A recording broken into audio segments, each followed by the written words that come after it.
Hare Krishna. Audio, video, clear. Clear, Mataji. Yes, Mataji, clear. Thank you, ma.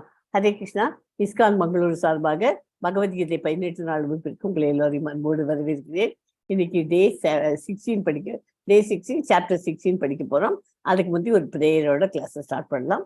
ISKCON மங்களூர்ல இருக்கிற Radha Govinda temple இருக்கிற டெய்ஜி.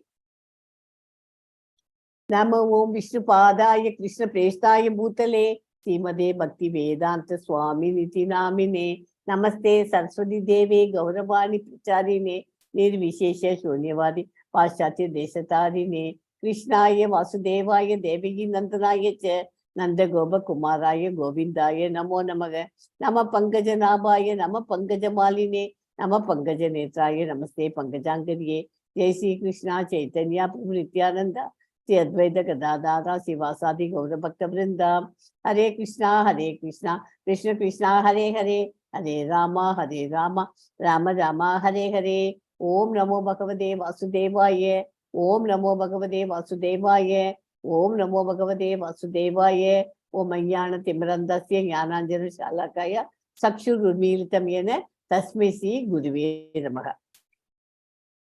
हरे कृष्णा.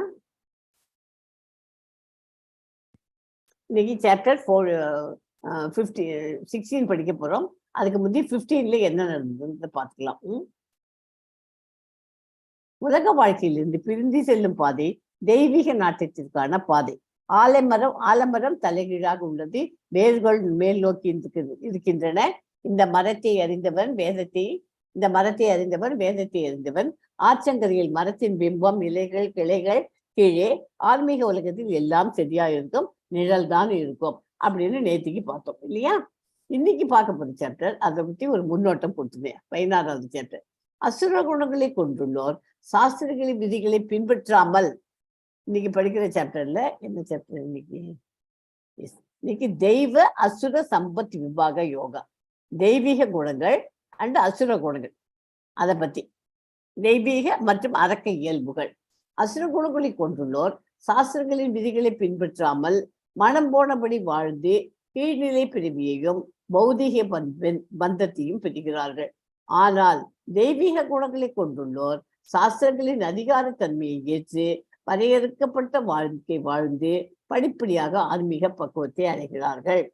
ஓகேயா? அதுல இப்ப என்ன இதுல இருந்து தெரியுது? தெய்வ குணம் இருக்கு. அது அவள்லாம் வேதங்களை பின்பற்றுவா. அதுக்கு ஆப்போசிட் அசுர குணங்கள். ஸோ ரெண்டுத்துக்கும் ஆப்போசிட்டையும் இன்னைக்கு படிக்க போறோம். தெய்வ குணங்கள் இருக்காலும் அசுர குணங்கள். ஓகேயா?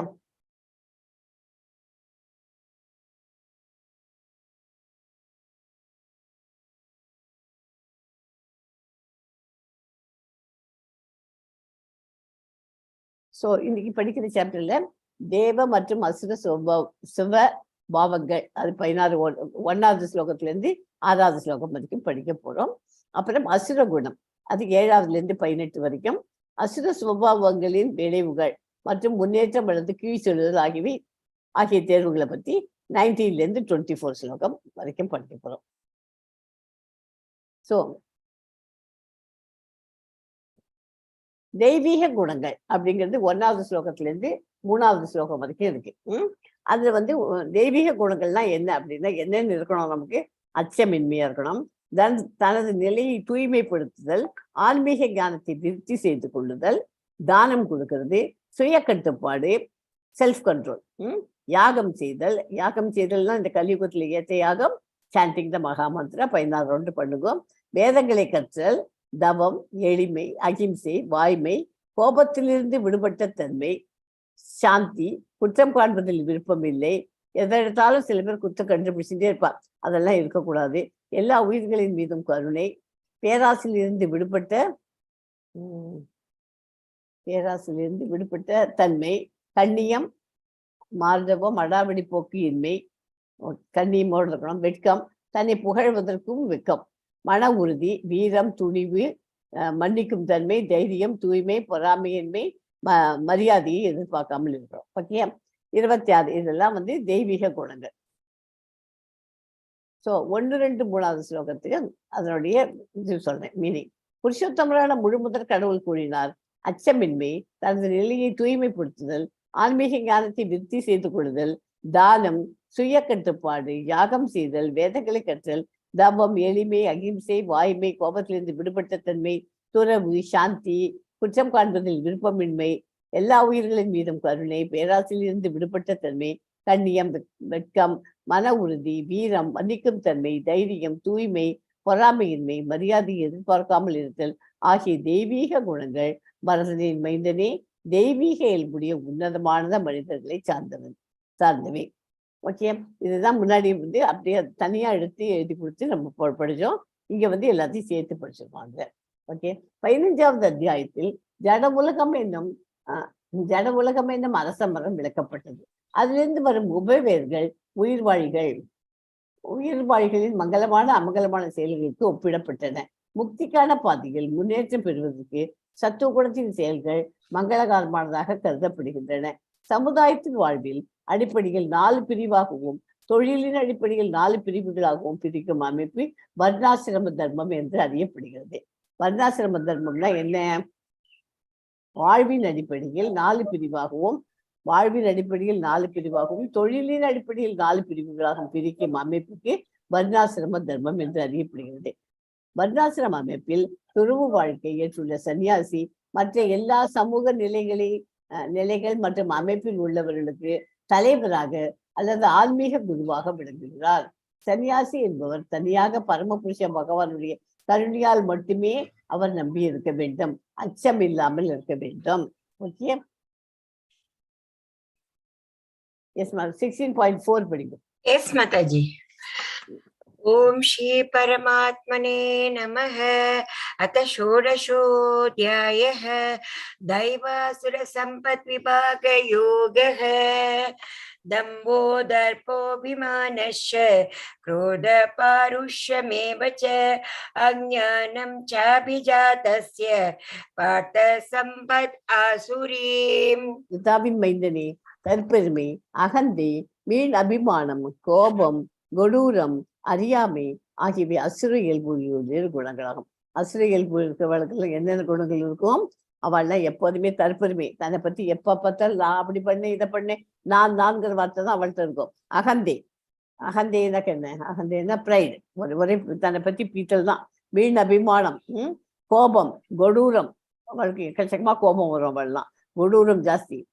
அறியாமை ஆகியவை அசுர இயல்புடையவர்களின் குணங்களாகும். ஓகே, இந்த ஸ்லோகத்தில் நரகத்திற்கான ராஜபாதை விவரிக்கப்பட்டுள்ளது. இந்த ஸ்லோகத்துல என்ன சொல்லிருக்கு? நரகத்துக்கான ராஜபாதை விவரிக்கப்பட்டுள்ளது. கொள்கைகளை பின்பற்றாவிடனும் ஆன்மீக ஞானத்தில் முன்னேற்றம் பெறுவதாகவும் தர்மத்தை பின்பற்றுவதாகவும் அவசரர்கள் வெறும் படம் காட்டுகிறார்கள். ஓரளவு கல்வியையோ மிகுந்த செல்வத்தையோ அடைந்து விட்டால் அவர்கள் எப்போதும் கர்வத்துடனும் அகந்தியுடனும் இருப்பார்கள். பெருமை, ஆணவம், கர்வம், கோபம், அறியாமை அசுர இயல்புடைய குணங்களாகும். ஓகே, இதுக்கு எக்ஸாம்பிள் என்ன சொல்லலாம்? உங்களுக்கு எல்லாருக்குமே தெரியும், இருந்தாலும் ஒரு வாட்டி ரீகால் பண்ணி பார்த்தீங்கன்னா தெரிஞ்சிடும். ஓகே, நான் என்ன சொல்லுங்க. மகாராஜ் தக்ஷி தெரியுமா உங்களுக்கு? அவர் மகாராஜ் தக்ஷ பிரஜாபதி தனது பெருமை, ஆணவம், கோபம், கடுமை மற்றும் அறியாமை காரணமாக சிவனை யாகத்துக்கு அழைக்கவில்லை. சிவன் யாரு? அவருடைய தக்ஷ பிரஜாபதியோட மாப்பிள்ளை. அவருடைய பொண்ணுடைய அவருடைய பொண்ணுக்கு ஹஸ்பண்ட் இருக்கு இல்லையா? அவருடைய மாப்பிள்ளைன்னு வச்சுக்கலாம். மகாராஜ் தக்ஷி பிரம்மாவின் பிள்ளை. யாரு தக்ஷிங்கிறது? பிரம்மாவின் பிள்ளை, நாரதரின் பிரதர். ஓகே, அவர் ஒரு பியூர் டிவோட்டி, பக்தி உள்ளவர். கோபம், கடுமை, அறியாமை அவர்கிட்ட எப்போதுமே இதெல்லாம் இருக்கும். சிவாவின் மாமனார். இவர் மகள் சதி. தக்ஷி ராஜா யாகம் பண்ணினார். அவர் சிவன் எல்லாரையும் கூப்பிட்டாரு அந்த இடத்துல. சிவன் சதி யாரையும் அவ 2 பேரும் மட்டும் கூப்பிடல. சதி அப்பா தானே பண்றா, எங்க அப்பா கூப்பிடணுங்கிறது இல்லை, யாகம் பண்றான்னு தெரிஞ்சு போச்சு, நான் போறேன்ட்டு அவ போறா. அவள் அப்பாவிடம் சண்டை அங்க போயிட்டு, ஏப்பா என் மாப்பிள்ளை ஹஸ்பண்ட் கூப்பிடல நீ அப்படின்னு அவர்கிட்ட போய் சண்டை போட்டா. அவரை எதையுமே கண்டுபிடிக்கல, அவளையே அவமரியாதை பண்ண ஆரம்பிச்சிட்டாரு அப்பா. அதனால அவ என்ன பண்றா, தன்னை எரித்து கொண்டாள்.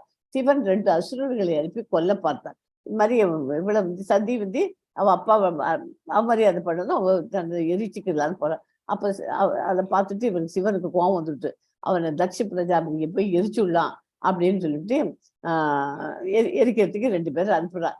அனுப்பிச்சு அங்க போனதும் தக்ஷி என்ன பண்றாரு, மண்டி போட்டு தலை வணங்கி சிவன் தலை வணங்கி இது மாதிரி சுடாதுப்பா விட்டுருப்பான்ட்டு மன்னிப்பு கேட்கிறார். அதனால சிவன் அதுக்காக இதுல அவருக்கு ஆட்டு முகம் கொடுத்தார். அவருடைய முகம் உனக்கு இப்படி இருக்கிறதுனால தானே, இந்த முகம் ருசிக்கிறதால தான் நீ ஆடிட்டு இருக்க, இந்த முகத்தை எடுத்துடுறேன் உனக்கு, இப்போ ஆட்டு முகத்தை போட்டுடுறேன், அப்ப என்ன பண்ணுவே நீ, உனக்கு இந்த மாதிரி ஆட முடியாது நீ அப்படின்னு அவருக்கு ஆட்டு முகம் அவர் பண்ண இதுக்கு தண்டனையாகவும் ஆச்சுன்னு ஆட்டு முகமா மாத்திட்டார் சிவர். அதை அதுக்கப்புறம் தக்ஷி சரியான பாதையில் நடந்து கொடுத்தார். அந்த கதை இருக்கு, இன்னும் டீட்டெயில்டாக அந்த கதையை பத்தி படிச்சுக்கோங்க அப்புறமா. ஓகே, இந்த இடத்து இந்த 16.4 இந்த ஸ்லோகத்துல உங்களுக்கு அகந்தை, வீண் அபிமானம், கோபம், தற்பெருமை, கொடூரம், அறியாமை இதெல்லாம் அசுரியல் குணங்கள். அதுக்கு எக்ஸாம்பிள் தக்ஷ் பிரஜாபதி அப்படிங்கிறது வச்சுக்கோங்க. Yes master 16.5. Yes, Mataji. Devi sambat vimokshaya nibandaya surimata mashucha sampadam deivim abhijatosi pandava. தெய்வீக குணங்கள் முக்தி தரக்கூடியவை, அசுர குணங்களோ பந்தப்படுத்துபவை. பாண்டுவின் மைந்தனே கவலைப்படாதே, நீ தெய்வீக குணங்களுடன் பிறந்திருக்கிறாய். அர்ஜுனன் தெய்வீக பாண்டுவனுடைய புள்ள, தெய்வீக பாண்டுவின் மைந்தனே கவலைப்படாத, நீ உனக்கு எல்லாமே தெய்வீக குணங்கள் தான், நீ உனக்கு இருக்கே. அர்ஜுனன் அசுர குணங்களுடன் பிறக்கவில்லை என்று கூறி பகவான் அவனை உற்சாகப்படுத்துகிறார். அவன் போரின் நன்மை தீமைகளை கருத்தில் கொள்வதால் அதில் அவனது ஈடுபாடு அசுரத்தனம் அல்ல. அவன் அந்த மாதிரி தன்னை பத்தி நன்மை தீமையெல்லாம் சொல்றான் இல்லையா, போர்ல இப்படி பண்ண அப்படியாகும் இருக்கணும்ட்டு அவன் அந்த மாதிரி ஃபீல் பண்றதுனால அவன் அசுரத்தனம் உள்ள அர்ஜுனன் கிடையாது. மதிக்கத்தக்கவர்களான பீஷ்மர், துரோணர் முதலியோர் கொல்லப்பட வேண்டுமா இல்லையா என்பதை அவன் கருத்தில் கொண்டான். இதிலிருந்து அவனுக்கு வீண் அபிமானம், கொடூரத்தின் ஆதிக்கத்தின் கீழ் செயல்படவில்லை என்று தெரிகிறது. சத்திரியனுக்கு எதிரியின் மீது அம்புகளை எய்துவது தெய்வீகத்தன்மையாக கருதப்படுகிறது. கடமையிலிருந்து விலகுதல் அசுரத்தன்மையாகும். அவங்களுக்கு விதிக்கப்பட்ட கடமைகளை அவங்கவுங்க செய்யணும். இப்போ அவனுக்கு என்ன கடமை இருக்கு, சத்திரியன் அவனுக்கு போர் புரியுறது தான் அவனோடது. அந்த கடமையை பண்ண இல்லைன்னே தான் அவன் அசுரத்தனம் விடும். கடமையை பண்ணினான்னா அது தெய்வீகத்தன்மை. அவனோட தொழில் ஃபைட் பண்றது, அது தெய்வீக தொழில் தான் அவனை பொறுத்த வரைக்கும். ஓகேயா? அதனால அவங்களுக்கு என்னென்ன விதிக்கப்பட்ட கடமைகளை ஒழுங்கா அது பண்ணணும் அப்படிங்கிறது தான் தெய்வீக குணங்கள். தெய்வீக குணங்கள் முக்தி தரக்கூடியவை. ஓகே, அதாவது குணங்கள் எவ்வாறு உருவாகின்றன? பிறப்பு, இயற்கை, பயிற்சி, இது 3 ஓகே. பிறப்புங்கிறது என்ன? வேத சாஸ்திரங்கள் படி ஒரு குழந்தை ஆன்மீக சூழலில் உருவாக வேண்டும்.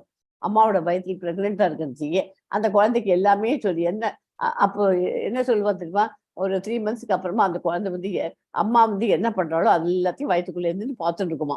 அதே தான் வெளியில வந்துட்டும் அதே மாதிரி பண்ணுமா. இப்ப டிவியே பார்த்துட்டு சில வீட்டுல உட்காந்துருப்பாங்க, அந்த குழந்தை பிறந்தா நீலேருந்து டிவி பார்த்துட்டு இருக்கோம். நீங்க சொன்னா ரொம்ப பட்டியல் நிறைய பேர் நான் பார்த்துருக்கேன். அந்த மாதிரி கடைசி நிமிஷம் டெலிவரிக்கு முன்னே கூட போதும். அப்புறம் அந்த குழந்தைய டெலிவரி ஆனதுக்கு அப்புறமா அது கொஞ்சம் ஐயோ அது என்ன ஆச்சு அந்த இது அப்படின்னு அதுக்கு என்னமோ ரொம்ப தெரிஞ்ச மாதிரி அந்த பழசெல்லாம் கேட்கும். அது எப்படி அதுக்கு தெரியுதுன்னு நம்ம எல்லாம் யோசனை பண்றோம். ஆனா அது வயிற்றுக்குள்ள உட்காந்துட்டு அத்தனையும் கவனிச்சுட்டு இருக்குன்னு சொல்லி அது சொல்லிட்டு இருக்கா அந்த மாதிரி. அதனால ஒரு குழந்தை அதை அதனால அந்த சமயத்துல ஓம் நமோ நாராயணா அப்படியே ஓம் நமோ பகவதே வாசுதேவாய அப்படின்னு சொன்னதுனால்தான் பிரகலாதனுக்கு கடவுள், அவர் தான் கடவுள் அப்படிங்கிறது சின்ன அம்மா வயிற்றுக்குள்ள இருக்கும்போதே அவனுக்கு அது தெரிஞ்சு போச்சு இல்லையா. அந்த மாதிரி ஆன்மீக சூழலில் உருவாக வேண்டும். சாஸ்திரங்கள் படி குழந்தை ஆன்மீக சூழலில் அந்த மாதிரி வயிற்றுல வச்சே வரணும். அப்புறம் வெளியில வந்ததுக்கு அப்புறமாவும் அந்த சின்ன வயசுல இருந்து ஸ்கூலுக்கு போறச்சு எல்லாம் அப்பெல்லாம் காத்தால இருந்து பிரேயர் சொல்லிட்டு போங்கோன்னு சொல்லி நம்மளாம் ஏன் பழக்கம் பண்றோம், பகவானுக்கு நமஸ்காரம் பண்ணிட்டு போங்கோ அப்படின்லாம் சொல்றோம் இல்லையா. அதெல்லாம் வெளியில ஆஃபீஸ் போறச்சையும் ஒரு நல்ல காரியம்னா வேண்டிட்டு போங்கோ அப்படின்னு அதெல்லாம் பழக்கம். அதெல்லாம் ஆன்மீக சூழலில் வளர்ந்துட்டு வரணும் அப்படி. அதுதான் பிறப்பு. இயற்கைனா என்ன? பெயர் பௌதிக பொருள்களின் இயற்கையுடனான தொடர்பு நமது குணங்களை நிர்ணயிக்கும். அசாதாரணமானது பேரார்வமும் அறியாமையும் அதாவது ரஜோத்தமும். அசாதாரணமானது பேரார்வமும் அன்று அறியாமையும். ஓகே. தெய்வீகமானது நற்குண வழிமுறைகளை, பேரறிவு மற்றும் மகிழ்ச்சி, அது சத்துவகுணம். இது பிறப்பு, இயற்கை படிச்சது. பயிற்சி ஜட பொருளின் நிலைமையை பரிதாபத்திற்குரியதாக இருந்தாலும் பயிற்சியால் படிப்படியாக ஆழ்நிலை உணர்வில் உச்சத்தை அடைய முடியும். பயிற்சி இருக்கணும். இப்போ வந்து சாண்டிங் த மகாமந்திரம் நான் உங்களுக்கு எல்லாம் சொல்லி கொடுத்துருக்கேன். அதை நீங்க பண்ணுவோன்னே 1 ரவுண்டு 2 ரவுண்டு. இன்னைக்கு வந்து 15வது சாப்டர் வந்தாச்சு. இது 16வது சாப்டர். 16 ரவுண்டு இன்னைக்கு வரைக்கும் நம்ம ஸ்டாண்ட் பண்ண ஆரம்பிக்கணும். நியாயமா அட்லீஸ்ட் 10 ரவுண்ட் தான் பண்ணலாம். இதுக்கெல்லாம் காரணம் என்ன, ஏன் நம்மளால பண்ண முடியல அப்படின்னு சில பேர் சொல்றோம் இல்லையா? அது என்னன்னா நமக்கு பயிற்சி இல்லை. போதிய பயிற்சி இருந்தா எல்லாமே பண்ண முடியும். ஜடப்பொருள்களின் நிலைமை பரிதாபத்துக்குரியதாக இருந்தாலும் பயிற்சியால் படிப்படியாக ஆழ்நிலை உணர்வில் உச்சத்தை அடைய முடியும். பயிற்சி தான், பிராக்டிஸ் பண்ண அதை வந்து அதுல நம்ம முன்னேற முடியும். ஓகே, பிறப்பு இயற்கை பயிற்சி. பிரிதாவின் மைந்தனே, இந்த உலகில் படைக்கப்பட்ட உயிர்வாழிகளில் தெய்வீகமானவர்கள் அசுரர்கள் என 2 வகையினர் உள்ளனர். தெய்வீக குணங்களை பற்றி ஏற்கனவே விவரமாக படித்து உனக்கு விளக்கியுள்ளேன். இனி அசுரர்களின் குணங்களை என்னிடமிருந்து கேட்பாயாக. கற்றுண்ட உயிர்வாழிகள் இந்த உலகில் 2 பிரிவாக பிரிக்கப்படுகிறார்கள். தெய்வீக குணங்களுடன் பிறந்தவர்கள் ஒழுக்கமான வாழ்வை பின்பற்றுகிறார்கள்.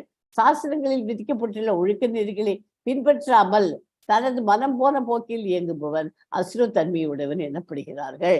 ஒரு 2 டைப்பு பிரிச்சு கொடுத்துட்டார். தெய்வீக தன்மையுடையவர்கள், அசுர தன்மையுடையவர்கள். ஓகே, அசுரத்தன்மையுடையவர்கள் என்ன செய்ய வேண்டும் என்றும் என்ன செய்யக்கூடாது என்றும் அறிவதில்லை. தூய்மையோ முறையான நடத்தையோ வாய்மையோ அவர்களிடம் காணப்படுவதில்லை. தூய்மை கிடையாது அவள்கிட்ட, முறையான நடத்தை கிடையாது, வாய்மை எப்போதுமே போய் தான். உண்மைங்கிற வதுக்கு சம்பந்தமே கிடையாது அவளுக்கு, காணப்படுவதில்லை. ஏன்னா அவள் பண்றதெல்லாம் எல்லாம் தப்பு காரியங்கள் தான் பண்றா. அந்த தப்பு காரியத்துலேருந்து தப்பிச்சுக்கிறதுக்கு என்ன இல்லையே, நான் பண்ணலேம்பா பண்ணிவிட்டு. இப்போ இந்த இடத்துல வந்து அவள்லாம் ஒரு ட்ரிங்க்ஸ் எடுத்துக்கிறா. இது ஒரு பார்ட்டி. இந்த பார்ட்டியில எல்லாரும் குடிக்கிறோம். சரி, குடிக்கட்டும். இந்த குடிக்கிறதுனால அவளுக்கு என்ன பெனிஃபிட் கிடைக்குது? ஒரு சந்தோஷம் கிடைக்குது. எல்லாரோடையும் மீட் பண்ணிட்டு எல்லாரையும் பார்த்துட்டு குடிச்சுது. இது எத்தனை நேரத்துக்கு நீடிக்க போறது? கொஞ்ச நேரம், ஒரு 1/2 மணி நேரம். ஆஃப்டர்வர்ட்ஸ் என்ன ஆகும்? அவள் மயக்கம் போட்டு அவளுக்கு நினைவு இல்லாமல் போய் யாராவது வேற காரில் கொண்டு போய் வீட்டில் கொண்டு போய் சேர்த்து வீட்டில் அப்புறம் அவளுக்கு நினைவு வந்தோடனே ஒய்ஃப் திட்டி, அம்மா அப்பா திட்டி, இதெல்லாம் இந்த சந்தோஷம் 1/2 மணி நேரம் கிடைக்கிறது தற்காலிகமானது அப்படிங்கிறத புரிஞ்சிருந்தாலே போதும். அதை புரிஞ்சுதான் இந்த காரியத்துக்கு தப்பு காரியங்கள்லாம் பண்ண மாட்டோம். நம்ம தற்காலிகமானது. நம்ம எப்போதுமே ஆன்மீகத்துல சாண்டிங் நீங்க பண்ணுங்க, அது பண்ணாது. அதுல கிடைக்கிற சந்தோஷம் எப்போதும் பர்மனண்டா நம்மளோட இருக்கும் அப்படிங்கிறது புரிஞ்சுக்கணும். ஓகே, இத்தகைய முடிவுகளை பின்பற்றி அறிவில்லாதவர்களும் தம்மை இழந்தவர்களுமான அசுரர்கள் உலகத்தை அழிப்பதற்கான பலரற்ற கொடூரமான செயல்களில் ஈடுபடுகிறார்கள். இந்த மாதிரி சின்ன சின்ன விஷயங்கள் நான் சொல்றேன். அதை தவிர்த்து அசுர உலகத்தை அவளை அழிக்கணும், அந்த கண்ட்ரிக்கு இப்படி பண்ணி விடணும், இந்த கண்ட்ரியை சாகடிக்கணும், இதுங்கணும், மொத்தமா அழிச்சு விடணும், கூண்டோடு அழிச்சு விடணும் அப்படி எல்லாம் பிளான் பண்ணி ஆட்டம் பாம்பு அது இதுன்னு வச்சு மிசைல் அனுப்புறதும் அதுவும் இதையும் பண்ணி அப்படி நெருப்பு ஃபயர் வச்சு எப்படி ஆயிருக்கு நமக்கு கண்கூடா நம்ம நோட் பண்ணிட்டு இருக்கோம் எல்லாத்தையும் இல்லையா? இதெல்லாம் வந்து அசுரர்கள் செய்யக்கூடிய செயல்கள்.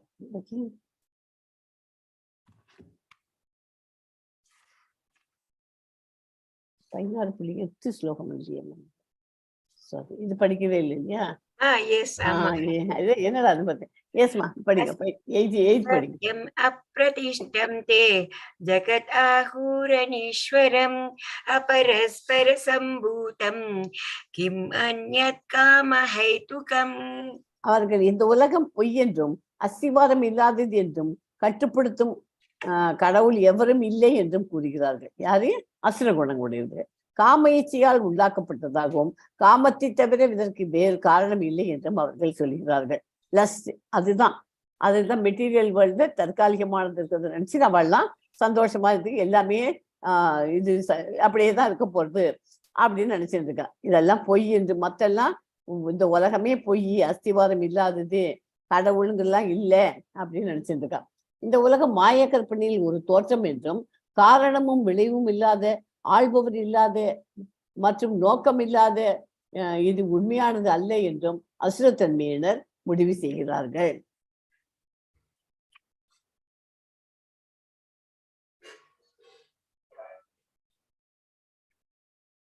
கூட ஈடுபடுகிறார்கள் என்று சொல்லிட்டேன். அசுரத்தன்மையுடையவர்கள் திருப்தி அடையாத காமத்திடம் தஞ்சமடைந்து கர்வம் மற்றும் பொய் கௌரவத்தின் கவர்ச்சியில் மூழ்கி மயக்கப்பட்டுள்ளார்கள். எப்போதும் தூய்மையற்ற விரதங்களில் ஈடுபடும் அவர்கள் நிரந்தரமற்ற பொருள்களால் கவரப்படுகின்றார்கள். நிரந்தரம் அற்ற எதெல்லாம் நமக்கு நிரந்தரம் இல்லை தற்காலிகமா இருக்குன்னு தெரியுமோ அதுல எல்லாம் கவரப்படுகிறார்கள். ஓகே, அதாவது இதை வேணும், அந்த வேணும், வீட்டுல ஃப்ரிட்ஜ் வேணும், டிவி வேணும், வீட்டுல இருக்கிறது போறாது, இப்போ புதுசு வந்துருட்டு லேட்டஸ்ட் மாடல் அதுல வாங்கணும்னு சொல்லிட்டு வீட்டுல ஒய்ஃபும் பிடுங்குவா. அதெல்லாம் அசுரத்தன்மையுடைய ஒய்ஃப் பிடுங்கலாம், இல்லை ஹஸ்பண்டும் இருக்கலாம். எங்கேயாவது லோனை வாங்கி கடன் கையில காசு இருக்காது, அப்படியான வாங்கி அதை அந்த வீட்டுல வச்சுக்கணும். இருக்கிறது வச்சுட்டு நம்ம இருக்கிறது எல்லாம் தற்காலிகம் அப்படிங்கிறத அவ புரிஞ்சுட்டான்னா they will lead a simple life. அதுக்காக இருக்கிறது ரெண்டு கையில அதுக்காக வாங்கக்கூடாதுன்னு சொல்லலை, மெட்டீரியல் இருக்கும் நம்மலாம். அதனால ஓகே, இருந்தாலும் எல்லாத்துக்கும் ஒரு அளவு தான், ஒரு லிமிட்டு தான் வச்சுக்கணும். நமக்கு எல்லைக்கு மீறி நம்ம எதுக்குமே போகக்கூடாது. ஓகே, அசுரர்களின் காமம் என்றும் திருப்தி அடைவதில்லை. அவளுக்கு காமம்ங்கிறது திருப்தியே அடையாது. அவ நிரந்தரமற்ற விஷயங்கள் இருப்பதால் அவர்கள் எப்போதும் ஏக்கம் நிறைந்தவர்களாக உள்ளார்கள். நீங்க ஸ்பிரிச்சுவல் எனக்கு வந்துட்டேன்னா உங்களுக்கு அந்த ஏக்கமே இருக்காது, எப்போதுமே நம்ம ஹாப்பியா இருக்க முடியும். ஓகே, நம்மகிட்ட இருக்கிறது போதுமே அப்படிங்கிற அந்த சாட்டிஸ்ஃபேக்ஷன் கிடைக்கும் யாருக்கு, ஸ்பிரிச்சுவல் லைன்ல வந்தவங்களுக்கு. அசுர மக்கள் மது, மங்கை, சூது, மாமிச உணவு ஆகியவற்றால் மட்டுமே கவரப்படுகிறாள். ஒரு ரெகுலேட்டரி பிரின்சிபல்ஸை அவ ஃபாலோ பண்றதே கிடையாது. அதுலதான் அவ கவரப்பட்டு அதோட லைஃப் ஓட்டிட்டு இருப்பான். எல்லா இல்லிசிட் செக்ஸ் இருக்கக்கூடாதுன்னு படிச்சுட்டு இருக்கோம் ரெகுலேட்டரி பிரின்சிபல்ஸ்ல. ஒண்ணு, அவளுக்கு அந்த மாதிரி மங்கைகள்லாம் விதவிதமா வெவ்வேறு இடத்துக்கு போயிட்டு அந்த மாதிரி பண்ணிட்டு இருப்பான். அதனால என்ன ஆகும், அவங்க தான் ஹெல்த் ஸ்பாயில் ஆகுறது. ஹெல்த் ஸ்பாயில் ஆச்சுன்னா யாரும் வீட்டுல யாருமே மதிக்க மாட்டாங்க. கையில இருக்க காசு எல்லாம் ஓட்டையாண்டியா போய் ஒரு பைசா இருக்காது கையில. எதுக்காக இந்த அவஸ்தைப்படணும்? பட் இருக்கிறத வச்சுன்னு வீட்டுல ஒய்ஃபோட குழந்தை குட்டிகளோட இருந்து சந்தோஷமா வாழ்ந்தா போறாதா இல்லையா? இது உலகத்துல நம்ம இருக்க போறதே கொஞ்ச நாளைக்கு தான், அதில் தற்காலிகமா இருக்க போறோம், அது உண்மை. அந்த டயத்துல நம்ம நல்லபடியா இருந்து நல்லா வாழ்ந்துட்டு ஆன்மீகத்துல நம்மள கொஞ்சம் முன்னேற்றம் பண்ணி இருந்து ஏன் நம்ம வாழக்கூடாது? அந்த மாதிரி மது, மங்கை, சூது, மாமிச உணவு ஆகியவை மட்டுமே அவர்களால் கவரப்படுகின்றன. யாருக்கு? அசுர குணமுடையவர்களுக்கு. ஓகே, மனித நாகரிகத்தின் முக்கிய தேவை புலன்களை திருப்தி செய்வதே என்று அவர்கள் நம்புகிறார்கள். இவ்வாறாக வாழ்வின் இறுதி வரை உள்ள அவர்களது கவலைகள் அளக்க முடியாதவை. ஆனால் ஆசைகள் என்னும் நூற்றுக்கணக்கான கயிர்களால் பந்தப்படுத்தப்பட்டு காமத்திலும் கோபத்திலும் மூழ்கி அவர்கள் புலனுகர்ச்சிக்காக அநியாயமான வழிகளில் செல்வத்தை சேர்க்கிறார்கள். எப்படியும் வீட்டுக்கு இந்த வீடு இருக்கு, எனக்கு இன்னும் கொஞ்சம் பெரிய வீடு வேணும் அப்படின்னா இன்னொரு 2 கோடி கூட வேணும் உனக்கு அப்படின்னா என்ன பண்ணா அநியாய வழியில தான் அவ செல்வத்தை சேகரிக்க முடியும். அந்த மாதிரி இதெல்லாம் தற்காலிகமானதுக்கு தான் அவளுக்கு புரியறதில்ல அசுரர்களுக்கு.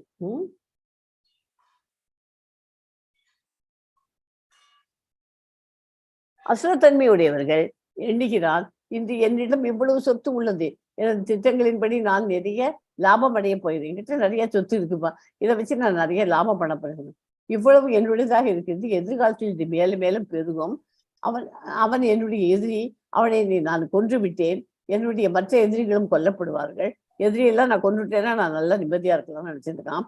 நானே எல்லாவற்றின் இறைவன், நானே அனுபவிப்பாளன், நானே பக்குவமானவனும் பலமுடையவனும் மகிழ்ச்சியானவனும் ஆவேன்.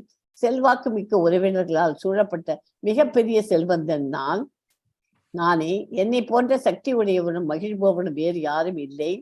நான் யாகங்கள் செய்வேன், தானங்கள் கொடுப்பேன், இவ்வாறு இன்பமாக இருப்பேன். இவ்விதமாக அத்தகு மக்கள் அறியாமையினால் மயக்கப்பட்டுள்ளனர். அசுரகுணமுடையவர்கள்லாம் இந்த மாதிரி அறியாமையினால் மயக்கமுற்று இருக்கிறார்கள். இவ்வாறு அநேக கவலைகளால் குழப்பமுற்றி மோகத்தின் வலியினால் சூழப்பட்டு அவர்கள் புலன் இன்பத்தின் பலமான பற்றுடையவர்களாகி நரகத்தில் வீழ்ச்சி விடுகிறார்கள். கடைசியில் அவளுக்கு எண்டிங் என்ன? நரகத்துக்கு போய் சேர்ந்துருவான். செல்வத்தாலும் போய் கௌரவத்தாலும் மயக்கப்பட்டு தன்னில் திருப்தியுற்று எப்போதும் திமிருடன் விளங்கும் இவர்கள் சில சமயங்களில் எந்த சட்டத்திட்டத்தையும் பின்பற்றாமல் பெயரளவில் கர்வத்துடன் யாகங்களை செய்கிறார்கள். சட்டத்திட்டத்தெல்லாம் ஒன்றுத்தையுமே ஃபாலோ பண்ணாத பேருக்கு எனக்கு நல்ல பேர் கிடைக்கணும் அப்படிங்கிறதுக்காக யாகங்கள்லாம் பண்றா.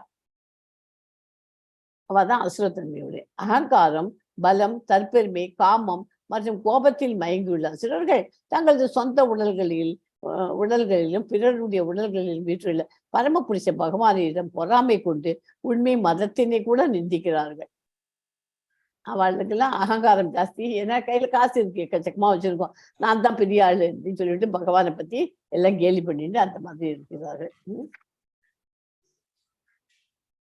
செல்வத்தை சேர்க்கும் தனது ஆசையின் எல்லையில் அசுரத்தன்மையுடையவர்கள் அறிவதில்லை. எந்த அதிகாரியும் சாஸ்திரத்தையும் பொருட்படுத்தாமல் தங்களையே எல்லாமாக எண்ணிக்கொண்டுள்ளவர்கள் அசுரர்கள். பொறாமையுடன் கருணையின்றி இருக்கும் இத்தகைய கடைநிலை மனிதர்கள் ஜடவாழ்வு என்னும் கடலில் பல்வேறு அசுர இடங்களுக்குள் நான் நிரந்தரமாக தள்ளுகிறேன் அப்படின்னு கிருஷ்ணன் சொல்றார். அசுரத்தன்மையுடைய நபர்கள் சாஸ்திரங்களில் நம்பிக்கை கொள்வதிலே தற்போதைய வாழ்வில் அடுத்த வாழ்விற்கு தயார் செய்வதற்காக என்பதை அவர்கள் அறிவதில்லை. இப்ப நம்ம வாழ்ந்துட்டு இருக்கோம், இந்த வாழ்வு நமக்கு எப்படிப்பட்ட வாழ்வு வாழணும், இது வரைக்கும் நம்ம செஞ்ச கர்மாக்கள் இந்த ஜென்மத்துல எல்லாம் போயிடுத்து. பகவத்கீதையை படிக்க வந்து இன்னைக்கு 16வது சாப்டர் படிக்கிறோம். இது வரைக்கும் இந்த 16 நாளாவும் நீங்க உட்காந்துருக்கீங்க, என்னென்ன நல்ல காரியங்கள் பண்ணியிருக்கீங்க நீங்களே திங்க் பண்ணி பாருங்க, அப்படியே கண்டினியூ பண்ணுங்க. நல்ல காரியங்களா இருக்கிறதெல்லாம் அப்படி பண்ணலையா, ஓகே, தப்பு இல்லை, இன்னிலேருந்து ஆரம்பிச்சிருங்க, இன்னிலேருந்து ஆரம்பிச்சு நல்ல காரியங்கள் பண்ண ஆரம்பிங்க. ஓகே, அதை வச்சுட்டு நம்ம வந்து அடுத்த ஜென்மத்துக்கு நம்ம எப்படி இதுங்க போறோம் அப்படிங்கிறதுக்கு தான். இப்ப பண்ணினாக்க இன்னைக்கே நமக்கு இதுக்கு பலன் கிடைக்கணும்னு எதிர்பார்க்க வேண்டாம். இது அடுத்த ஜென்மம் நமக்கு உண்டா இல்லையா, நமக்கு கிருஷ்ண பகவான்கிட்ட போறோமா இல்லை இந்த ஜென்மம் தான் இருக்கு அப்படின்னு நமக்கு தீர்மானம் பண்ணலாம். பகவானுக்கு தெரியும் என்ன பண்ணணும்னு. அப்படியே பிறந்தாலும் நல்ல வேதங்கள்லாம் படிச்சு அந்த மாதிரி அந்த குடும்பத்துல பிறந்து மறுபடியும் அதுக்கும் அடுத்த ஜென்மம் இல்லாத போயிடும். அப்படியும் ஆர்வங்களும் நிறைய பேர் இருக்காங்க.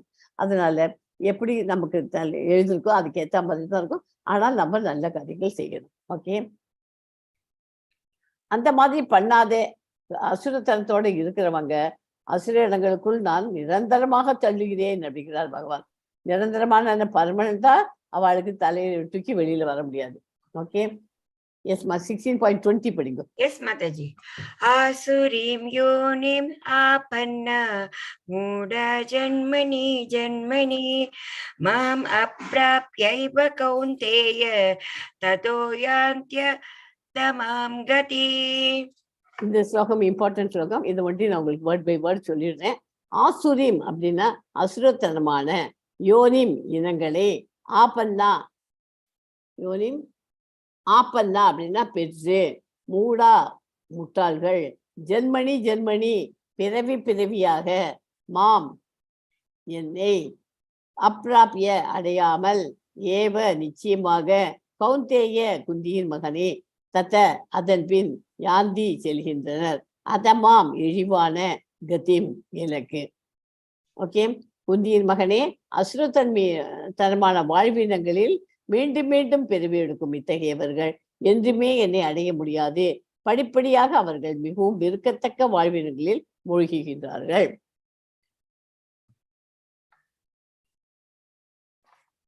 இறைவன் கருணை நிறைந்தவர், ஆனால் அவர் அசுரர்களிடம் ஒருபோதும் கருணை காட்டுவது இல்லை. அசுரர்கள் படிப்படியாக நாய்கள் மற்றும் பன்றிகளின் நிலைக்கு மூழ்கி விடுவார்கள் என்று வேதங்களில் கூறப்படுகிறது. அந்த மாதிரி அசுரத்தனத்தோடு இருக்கிறவா அவளுக்கெல்லாம் அடுத்த ஜென்மங்கிறது லோயர் பிளானட்ஸ்ல தான், அதாவது கீழ்ப்பிறவிகள் தான், மிருகங்களுக்கு நடப்பது தான் பிறப்பாரு அப்படிங்கிறது கிருஷ்ண பகவான் வேதங்களும் சொல்லியிருக்கு. ஸோ இதுல இருந்து நமக்கு சிறந்த தீர்வு என்னென்ன, இந்த மாதிரி நம்ம கஷ்டங்கள்லாம் அசுரத்தனத்திலேருந்து நம்ம மீண்டு நல்லபடியா தெய்வீகத்தன்மை குணத்தோட நம்ம வாழ்ந்து அடுத்த பிறவி இல்லாத கோலோக பிருந்தாவனுக்கு போகணும்னா நம்ம என்ன பண்ணணும்? ஈஸியஸ்ட் வே சாண்டிங் த மகாமந்திரா. இந்த கலியுகத்துல 108 டைம் ஒரு மாலைங்கிறது 108 மாலைன்னு சொல்லலாம். ஒரு ரவுண்டு ஜப மாலை வச்சுன்னு பண்றது ரொம்ப விசேஷம். இல்லைன்னா கையிலேயே ஹேண்ட்லேயே கவுண்ட் பண்ணி பண்ணிக்கோங்க. அப்புறமா ஜப மாலை வாங்கிடுங்க. அது 108 ஒரு மாலை. அந்த மாதிரி 16 மாலைக்கு எப்படியாவது முயற்சி பண்ணி கொண்டு சேர்த்துருங்க. அட்லீஸ்ட் 10 வரைக்கும் வாங்கும். முதல்ல கொஞ்சம் கொஞ்சமா முன்னேறிட்டு வாங்கும். 16 பண்ண ஆரம்பிச்சிட்டிங்கன்னா வெரி குட். உங்களுக்கு நீங்க அதுல கிருஷ்ண உணர்வுல நீங்க வந்துருக்கீங்க. அப்புறம் அந்த அன்னைக்கு பகவானுக்கு நைவேத்தியம் பண்ணி ஆரத்தி காமிச்சு பூஜை போடுங்க. ஏதாவது பத்திரம், புஷ்பம், பழம், தோயம் என்ன இருக்கோ, என்ன பூ, துளசி இலையை போடுங்கோ, புஷ்பம் ஏதாவது ஒரு வாசனையான பூவை போடுங்கோ, பழம். என்ன ஃப்ரூட்ஸ் நம்ம வீட்டில் எல்லார் வீட்லையும் ஃப்ரூட்ஸ் கிடைக்கும். ஒன்றும் இல்லை, ஒரு வாழைப்பழமா இருக்காத வீட்டில் அதையாவது வச்சு நைவேத்தியப்படுவோம். இல்லை அதுவும் இல்லை, ஒரு கிளாஸ் வாட்டர் நல்ல குடி, யாரும் எச்ச பண்ணாத டம்ளர்ல அவருக்குன்னு பகவானுக்கு ஒரு டம்ளர் ஒரு பிளேட் தனியாக வச்சுருந்தோம். அதுக்குள்ள வெங்காயம் பூண்டு சேர்க்காத அதை பிரசாதமாக அவருக்கு கொடுத்துட்டு அப்புறமா வந்து நம்ம சாப்பிடணும். ஓகே, இதுதான் டெய்லி சேவா. விக்கிரக இது டெய்லி பிரசாதம், பகவானுக்கு பிரசாதம் படைச்சிட்டு நம்ம சாப்பிடணும். அது அப்படி பகவானுக்கு பிரசாதமா கொடுக்காத நம்ம சாப்பிட்டோம்னா நம்ம பாவத்தை உண்கிறோம் அப்படிங்கிறது ஞாபகம் வச்சுக்கோ. அதனால நம்ம வந்து பெருசா எலாபரேட்டா போய் பகவான் ரூம்ல உட்காந்துட்டு பூஜை பண்ணி நைவேத்தியம் பண்ணி சாப்பிடணும்னு அப்படி வச்சுக்க வேண்டாம். அந்த மாதிரி டெய்லி பண்ண முடியாது நம்மளால. ஏன்னா கிரகஸ்தர்களால அவங்க ஆஃபீஸ் போகணும், அவங்கவுங்களுக்கு வேலை. அட்லீஸ்ட் நம்ம சாப்பிட்ற உட்காந்து டேபிள்ல உட்காந்துன உடனே அனைத்தும் கிருஷ்ணார்ப்பணம் அப்படின்னு சொல்லிவிட்டு பகவானே அப்படின்னு சொல்லிட்டு வேண்டிட்டு அது பண்ணாலே அதுவே போதும் தினப்படிக்கு ஆஃபீஸ் போறவங்களுக்கு எல்லாம், இல்லையா? அது இல்லைன்னு விக்கிரக வழிபாட்டு பிரசாதம். அந்த மாதிரி பிரசாதம் இவ்வளவு பெருசு கிராண்டா பண்ணி இப்படி போட்டு பகவானுக்கு படைச்சு சாப்பிடணும்னு அவசியம் இல்லை. ஒரு டால் சாவல் வச்சாலும் பிரியத்தோட அவருக்கு பிரியமா கொடுத்தாக்க, அவளை கொண்டு சுதாமா இப்படி கொண்டு பிரியமா கொடுத்தார். அந்த மாதிரி பிரியமா கொடுத்த அவர் எதா இருந்தாலும் ஏற்றுப்பார். அது ஊசி போனதா இருந்தா கூட அவர் ஏற்றுப்பார். ஆனா ஊசி போனதை நம்ம பிரசாதமா வைக்க மாட்டோம், பகவானுக்கு கொடுக்க மாட்டோம். ஊசி போனதை தூக்கி போட்டுற வேண்டியதுதான். ஸோ எல்லாத்துக்கும் when is the best time to start இது ஹரே கிருஷ்ணாவை சின்ன வயசுல இருந்தே பழக்கம் பண்ணிக்கிறது விசேஷம். ஓகே, சத்தியுகால எப்படி இருந்தது? குட் அண்ட் ஈவில், நல்லதும் குட்டு அண்ட் ஈவில், பாவ காரியங்கள் நல்ல காரியங்கள்லாம் எல்லாம் டிஃப்ரெண்ட் கேலாக்சியில இருந்தது. திரேத்த யுகால பார்த்தீங்கன்னாக்க குட் அண்ட் ஈவில் ஒரே கண்ட்ரி, டிஃப்ரெண்ட் கண்ட்ரிஸ், இது ஒரே டிஃப்ரெண்ட் கேலாக்சியில இருந்தது, இது டிஃப்ரெண்ட் கண்ட்ரிஸ் தேசத்துல இருந்தது. அப்புறமா பார்த்தாக்க துவாபர யுகத்துல பார்த்த ஒரே ஃபேமிலிலேயே வந்துடுது துவாபர யுகத்துல. இப்ப கலியுகத்துல குட் அண்ட் ஈவில் ஆர் இந்த சேம் பர்சன், ஒரே ஆள்கிட்டயே இருக்க முடியும். ஒரு ஃபேமிலியில தான் இருந்தது, ஒருத்த நல்லவனா இருப்போம், ஒருத்த கெட்டவனா இருப்போம். இந்த கலியுகத்துல எல்லாமே 4,32,000 வருஷம் கலியுகம். அதுல வந்து குட் அண்ட் ஈவில் ஆர் இந்த சேம் பர்சன். நானே இன்னைக்கு நல்லவனா இருப்பேன், நாளைக்கு கெட்டவனா, அந்த மாதிரி இருக்கும். அப்படிதான் கலியுகம், அதான் போயிட்டு இருக்கு. So when is the best time to start devotional service? சின்ன வயசுல, அம்மா வயசுல இருக்கிறச்சே வந்து சில குழந்தைகளுக்கெல்லாம் வந்து, சில குழந்தைகள்லாம் பிறந்த உடனேலேருந்து அதுக்கு அந்த மந்திரத்தை சொல்லி கொடுத்து எல்லாம் பழக்கம் பண்றார். ஓகே, இங்க இந்த இடத்துல இருக்கச்சு இந்த டீனேஜ் பையனுக்காக இது படம் போட்டிருக்கோம். இது வந்து நம்ம இதுல இருக்க ஒரு ரஷ்யன் பையன், நம்ம இஸ்கான் மங்களூர்ல டெம்பிள்ல இருக்கிற பையன். இந்த பையன், அதனால அவனுக்கு டிவோஷனல் அம்மா சின்ன வயசுல இருந்தே அவனை விட்டுட்டு அவனுக்கு வெளி உலகமே தெரியாது. முழுக்க இஸ்கான் மங்களூர்லயே அவன் எல்லாமே படிச்சுட்டு எல்லாம் பண்ணிட்டு இருக்கான். அவன் தீட்சையும் வாங்கிட்டான் அவன். எஸ் மசி 21 படிக்கும். எஸ் மாதாஜி. त्रिविधं नरकस्येदं द्वारं नाशनं आत्मनः कामक्रोधस्तथा लोभस्तस्मात् एतत्त्रयं त्यजे.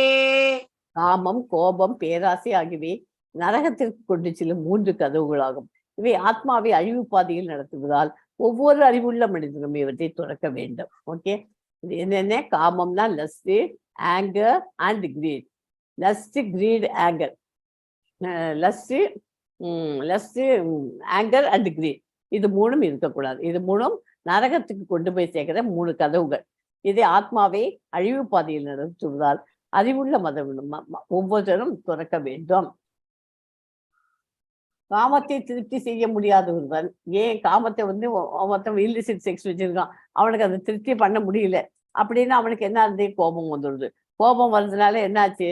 சரி, இன்னைக்கு நமக்கு இப்படி பண்ண முடியலையா, அதனால அவனுக்கு கோபம் ஜாஸ்தியாகவே இன்னும் கொஞ்சம் பேராசை வந்துடுது.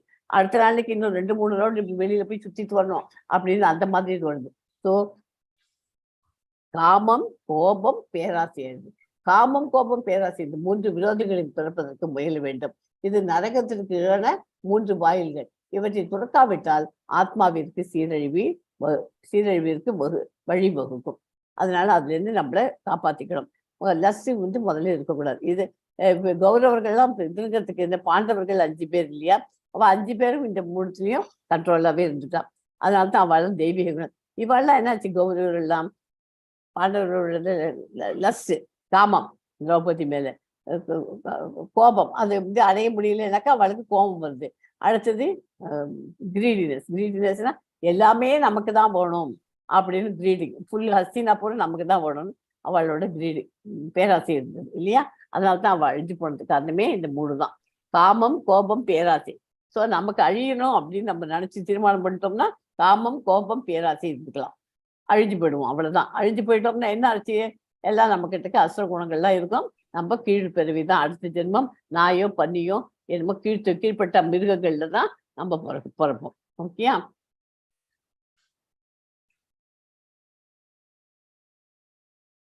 எஸ்மா 22 படிங்க. Yes, Mataji. एतैर्विमुक्त कौन्तेय तमोद्वारैस्त्रिभिर्नरः आचरत् आत्मनः श्रेयस् ततो याति परां गतिम्. குந்தியின் மகனே, நரகத்தின் இந்த 3 கதவுகளில் இருந்து தப்பிய மனிதன் தன் உணர்விற்கு அனுகூலமான செயல்களை செய்து படிப்படியாக பரம இலக்கை அடைகிறான். பரம இலக்கை அடையணும்னா என்ன பண்ணும்? இந்த 3த்தையும் முதல்ல இந்த 3 கதவுல இருந்து தப்பிச்சுன்னு அவன் வரணும். தன் உணர்விற்கு அனுகூலமான செயல்களை செய்து ஆன்மீகத்துல முன்னேற்றம் அடைஞ்சு வந்தாக்க காமம், கோபம், பேராசை ஆகியவற்றை கவனமாக இருக்க வேண்டும். எந்த அளவிற்கு விடுபட்டு உள்ளானோ அந்த அளவிற்கு அவரது நிலை தூய்மை அடைகிறது. எவ்வளவு நம்ம கண்ட்ரோல் பண்ணி வரோமோ, கோபத்தை முதல்ல கண்ட்ரோல் பண்ணணும்னா என்ன பண்ணணும்? நம்ம சாண்டிங் பண்ணாலே அதுலயே பாதி கோபம் நம்மளால நமக்கு கண்ட்ரோல் ஆயிடும். இது அனுபவத்துல நான் கண்டுபிடிச்சிருந்தது. அதனால கோபத்தை வந்துதான் உடனே சாண்டிங் மகாமந்திரம் பண்ணினாக்க அப்படியே இந்த கோபம் கண்ட்ரோல் ஆயிடும். அதனால இதெல்லாம் கண்ட்ரோல் பண்றதுனால என்ன ஆகுது? உங்களுடைய பிபி லெவல் கண்ட்ரோல்ல இருக்கும், சுகர் லெவல் எல்லாமே நமக்கு இருக்கும். அதனால தான் நான் உங்களுக்கு திருப்பி நான் ஏன்னு சொல்றேன்னா, சாண்டிங் த மகா மந்திராக்கு அப்படிப்பட்ட ஒரு ரிசல்ட் கிடைக்கும் உங்களுக்கு நீங்க பண்ணீங்கன்னாக்க. சின்சியரா பண்ணுங்க எல்லாரும் ப்ளீஸ். எஸ்மா 23 பண்ணுங்க. Yes, Mataji. ये शास्त्रविधिम् उत्सृज्य वर्तते कामकारतः न स सिद्धिम् अवाप्नोति न सुखं न परां गतिम्. சாஸ்திர விதிகளை புறக்கணித்து தனது மனம் போன போக்கில் செயல்படுபவன் பக்குவத்தையோ சுகத்தையோ பரம இலக்கியோ அடைவது இல்லை. அவன் இஷ்டத்துக்கு நமக்கு இது வேணுமா, 12 மணிக்கு தான் 10 மணிக்கு தான் எழுந்திருப்பேன், 10 மணிக்கு எழுந்திர உடனே எதையோ கடத்தையும் சாப்பிடுவேன். பழசா 3 மணி நேரத்துக்கு முன்னாடி சமைச்ச சாப்பாடு தான் சத்துவ குணத்துக்காரெல்லாம் சாப்பிடுவா. இது 4 நாளைக்கு முந்தி பண்ணி ஃப்ரிட்ஜில் வச்சு சாப்பிட்டுட்டு இருக்கோம் நம்ம எல்லாம் சமயத்துல. அதெல்லாம் ரஜோ குணம் அண்டு அசுர குணத்தை தன்மை தான். அதெல்லாம் வச்சு அப்படிலாம் சாப்பிடக்கூடாது. அதை 3 மணி நேரத்துக்கு முந்தி சமைச்சுட்டு அதை பகவானுக்கு படைச்சிட்டு சாப்பிடுறது, பிரசாதமா சாப்பிடுறது தான் சத்துவ குணத்துக்காக. அதெல்லாம் இப்போ காலம் போகிறதுல பண்ண முடியலைன்னா 3 மணி நேரம் கணக்கு சொல்லியிருக்கா. அது எவ்ரிடே பண்ண முடியாது, 8 மணி நேரம் ஆனாலும் அன்னன்னைக்கு பண்ணி காத்தால பண்ணது சாயங்காலம் காத்தால பண்ணதை காத்தாலையோடு சாயங்காலத்துக்கு தனியா பண்ணிக்கணும். அந்த மாதிரி வச்சுக்கணும். இல்லை 2 வேளைக்கு சேர்த்து பண்ணினாலும் அதுவும் ஓகே. ஃப்ரிட்ஜில் வச்சு இந்த பழசி ஊசி போடுறதெல்லாம் சாப்பிடக்கூடாது. ஓகே. நம்மளாம் ஃப்ரிட்ஜுக்குள்ள சாம்பாரை வச்சிருந்து சாப்பிட்றதுக்குள்ளே அவ்வளோ பாய்சனம். சாம்பார் ஃப்ரிட்ஜில் வந்து ஒரு நைட்டு வச்சுட்டு அடுத்த நாளைக்கு சாப்பிட்டா கூட அவ்வளோ பாய்சன் வயிற்றுக்கு கெடுதல்னு அப்படின்னு விஞ்ஞானத்துல இது எக்ஸ்பெரிமெண்ட்ல செக் பண்ணியிருக்காங்க.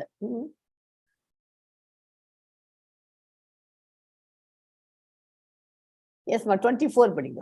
Yes, Mataji.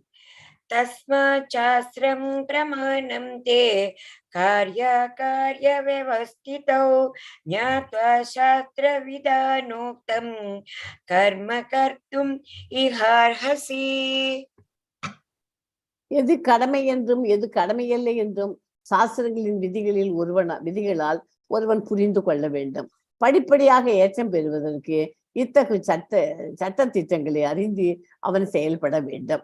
சாஸ்திரங்கள் விதிகளை முதல்ல நமக்கு எல்லாம் தெரிஞ்சுக்கணும். இந்த இந்த பிக்சர்ல யார் இருக்கா? கிருஷ்ணரும் சுதாமாவும் உட்கார்ந்துருக்கா இல்லையா? சுதாமான குசேல அவ 2 பேரும் சின்ன வயசுல வலிய நண்பர்கள். அவ 2 பேரும் ஆயக்கலைகள் 64 கத்துக்கிறதுக்கு. ஆயக்கலைகள் 64 தெரியலன்னா கூகுள் பண்ணி படிச்சுக்கோங்க, அது என்னன்றது ரொம்ப நல்லா இருக்கும் அது படிக்கிறதுக்கு. ஆயக்கலைகள் 64 கத்துக்கிறதுக்கு அந்த இன்ஸ்டியூட்ல போய் சந்தீபினி அப்படிங்கிற ஒரு ஆசிரமத்துல உட்கார்ந்து அவருக்கு குருவை அமைச்சிருந்து அவர்கிட்ட கத்துண்டார் 2 பேரும். ஓகேயா? அந்த கதையும் நல்ல டீட்டெயில்டா படிச்சுக்கோங்க. அதுக்குதான் எதுக்கு சொல்றதுன்னா, அந்த மாதிரி படிப்படியாக ஏற்றம் பெறுவதற்கு இந்த மாதிரி சட்ட திட்டங்களை அறிந்து அதுக்கு ஏத்த மாதிரி சாஸ்திர விதிகளில் புரிஞ்சு கொண்டு பண்ண வேண்டும் அப்படிங்கிறது. 15ஆம் அத்தியாயத்தில் கூறப்பட்டுள்ளபடி வேதங்களின் எல்லா சட்ட திட்டங்களும் கிருஷ்ணரை அறிவதற்கானவையே. பகவத்கீதையிலிருந்து ஒருவன் கிருஷ்ணரை புரிந்து கொண்டு கிருஷ்ணர் உணர்வின் நிலையை பெற்று பக்தி தொண்டில் தன்னை ஈடுபடுத்தினால் அவன் வேத இலக்கியங்களால் அளிக்கப்படும் ஞானத்தின் மிக உயர்ந்த பக்குவ நிலையை அடைந்தவன் ஆவான். சைத்தன்ய மகாபிரபு இந்த வழிமுறையை எளிமையாக்கினார். அதுதான் ஈஸியஸ்வே. ஹரே கிருஷ்ணா. இது மந்திரம் சொல்லணும். பிரசாதம் விக்கிரகங்களுக்கு அர்ச்சனை பண்ணுது. பிரசாதம் பண்ண விக்கிரகங்களுக்கு அர்ச்சனை பண்ண வேண்டியது. விக்கிரகங்களை பூஜை ஆரத்தி பாட்டெல்லாம் பாடி பகவானுக்கு வேண்டிய இதெல்லாம் ஸ்லோகங்கள்லாம் சொல்லி அப்புறம் பிரசாதம் கொடுக்கறது. இது 3 தான் போகிறோம். ஈஸியஸ்ட் வே சைத்தன்ய மகாபிரபு அப்படிதான் சொல்லி கொடுத்துருக்காரு. இந்த பக்குவான முடிவிற்கு நம்ம வர முடியும். ஓகே. அதாவது லஸ்ட், ஆங்கர், கிரீட் 3 கதவுகள். 3 கதவு. லஸ்ட்னா இப்படி படம் போட்டு பாருங்க. ஆங்கர் கோபம் வரும். அப்புறமா கிரீட் பேராசை. ஓகேயா? இது 3த்தையும் நம்ம ஒழிச்சு கட்டிட்டாலே நமக்கு நம்ம லைஃப்ல முன்னேற முடியும். ஸோ இதோட இந்த சாப்டர் முடிஞ்சு போச்சு. தெய்வீக அசுர குணங்கள் என்னென்ன, தெய்வீக குணங்கள் என்ன, 26 தெய்வீக குணங்கள், 6 அசுர குணங்கள் அதில். ஓகே. அப்புறம் அசுர இயல்புகள் தேர்வு செய்யல, எப்படி தேர்வு செய்யணும், அனைவரையும் தேர்ந்தெடுப்பதற்கான வாய்ப்பு, நரகத்திற்கான கதவுகள், காமம், கோபம், பேராசை, அதெல்லாம் நரகத்திற்கான கதவு. இதெல்லாமும் பார்த்தாச்சு இன்னைக்கு. மாம்பழத்தை பிழிந்தால் அது மாம்பழ ஜூஸ் தருகிறது. எலுமிச்சை பழத்தை பிழிந்தால் அது எலுமிச்சை ஜூஸ் தருகிறது. பிறரால் தொந்தரவு செய்யப்படும் போது நாம் தருவது என்ன? நம்ம நல்லதுதான் கொடுக்கணும். எல்லாரும் மாம்பழத்தை போட்டு கசக்கி தொந்தரவு பண்றோம். நம்ம பண்ணினா கூட அது என்ன பண்றது, கீழே கொடுக்கறச்சே மாம்பழ ஜூஸ் நல்லா ஸ்வீட்டா நமக்கு சாப்பிட்றதுக்கு கொடுத்துது. எலுமிச்சை பண்ணாக்க விட்டமின் சி இருக்கு, அதனால எலுமிச்சை ஜூஸ் அதுல இருந்து கிடைக்கிறது. அதை நம்ம தொந்தரவு பண்றோம். பிறரால் தொந்தரவு பண்ணாலும் அதெல்லாம் கொடுக்குது. அதே மாதிரி நம்ம பிறரால் தொந்தரவு செய்யப்பட்டாலும் நம்ம தர வேண்டியது என்ன? எல்லாருக்கும் அன்புங்கிறத கொடுத்து எல்லாரையும் நம்ம வழிக்கு கொண்டு வரணும். ஆன்மீகத்துல நம்ம கொண்டு வர்றது தான் நம்மளுடைய அறியாமை இல்லாத நல்ல அறிவு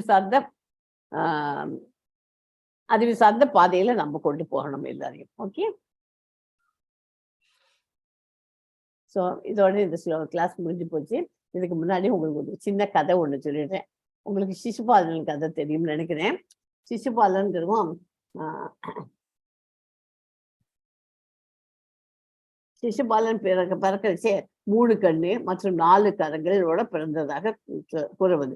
யாருடைய மடியில் அவனை வைக்கிறாளோ அப்போ தேவைக்கு அதிகமான உறுப்புகள் தானாவே விழுந்துருமா. அது சிசுபாலனின் கொலையாளி என்று ஒரு அவன் தான் சிசுபாலனை கொல்ல போறான் அப்படின்னு ஒரு அரூப குரல் கேட்கிறது. கிருஷ்ணர் மடியில் வைக்கும்போது அந்த உறுப்புகள் விழுவது.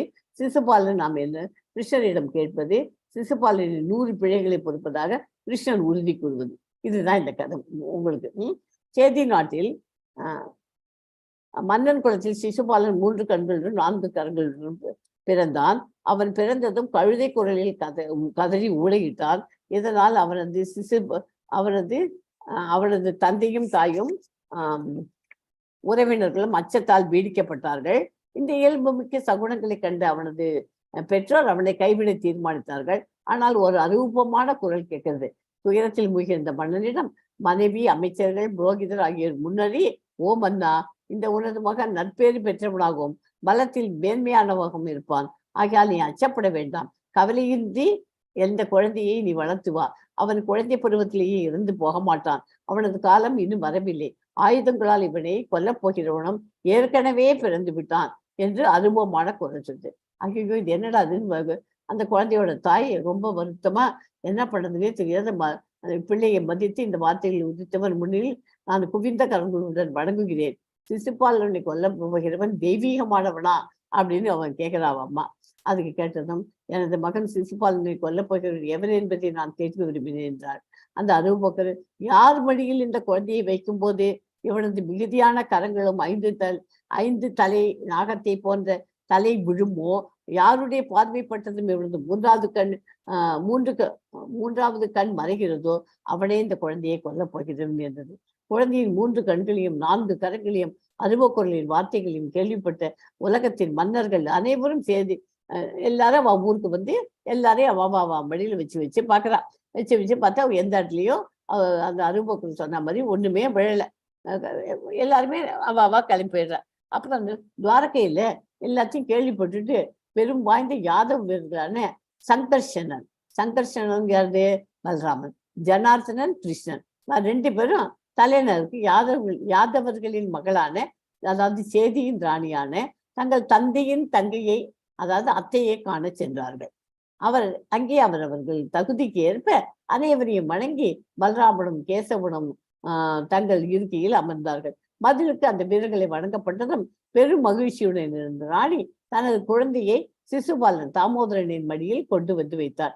அந்த குழந்தையை அப்படி மடியில் வைக்கப்பட்டதும் அந்த தேவைக்கு அதிகமான கரங்கள் கீழே விழுந்தன. நெற்றியில் இருந்த கண்ணும் மறைந்தது.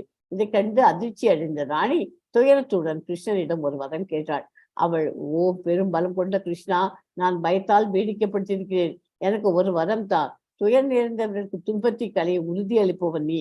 அனைவரின் பயத்தையும் விளக்க வல்லவன் நீயே என்றாள். இப்படி அவளால் கேட்டுக்கொள்ளப்பட்ட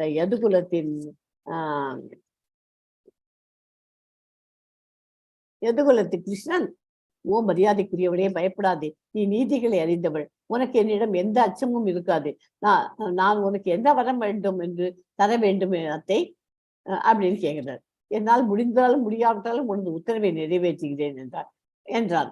இப்படி கிருஷ்ணன் சொன்னதும், ஓ பெரும்பலம் கொண்டவரே கிருஷ்ணா, சிசுபாலன் செய்யும் குற்றங்களை நீ எனக்காக மன்னிக்க வேண்டும்.